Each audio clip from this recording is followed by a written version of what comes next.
সালমানের বাড়ির সামনে চলল গুলি, দায় স্বীকার বিষ্ণই গ্যাংয়ের। সোশ্যাল মিডিয়ায় দেওয়া হয়েছে হুমকিও। হুমকি পোস্টে বিষ্ণইয়ের ভাই আনমোল লিখেছে, আমরা শান্তি চাই, আমাদের উপর হওয়া অত্যাচারের নিষ্পত্তি চাই।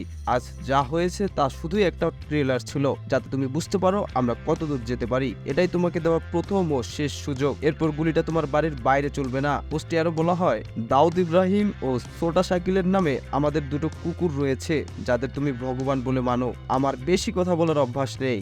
রবিবার ভোর ৫টা নাগাদ সালমানের বান্দ্রায় গ্যালাক্সি অ্যাপার্টমেন্টের সামনে ৪ রাউন্ড গুলি চলে। খবর পেয়ে নড়েচড়ে বসে মুম্বাই পুলিশ। ঘটনার তদন্তে প্রয়োজনীয় পদক্ষেপের নির্দেশ দিয়েছে মহারাষ্ট্রের একনাথ শিন্ডে সরকার। ঘটনার পর সালমানের বাড়ির সামনে নিরাপত্তা আরও আটসাট করা হয়েছে। ঘটনার পরে অভিনেতার বাড়ির সামনে তদন্তে গিয়েছিলেন ক্রাইম ব্রাঞ্চ, স্থানীয় পুলিশ ও ফরেনসিক দল।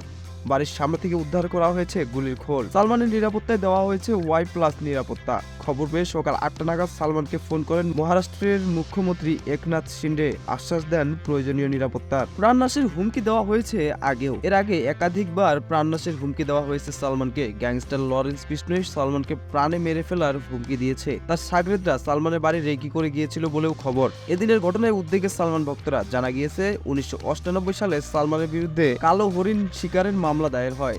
তারপরেই বিষ্ণই সমাজের সঙ্গে শত্রুতা তৈরি হয় সালমানের। বিষ্ণই পুলিশকে জানিয়েছিল, তাদের সমাজে পশু, বিশেষ করে কালো হরিণকে ভগবানের মতো শ্রদ্ধা করা হয়। তারা কালো হরিণের পুজোও করে। তারপরে হুমকি দেওয়া শুরু হয় খান পরিবারের এই অভিনেতাকে।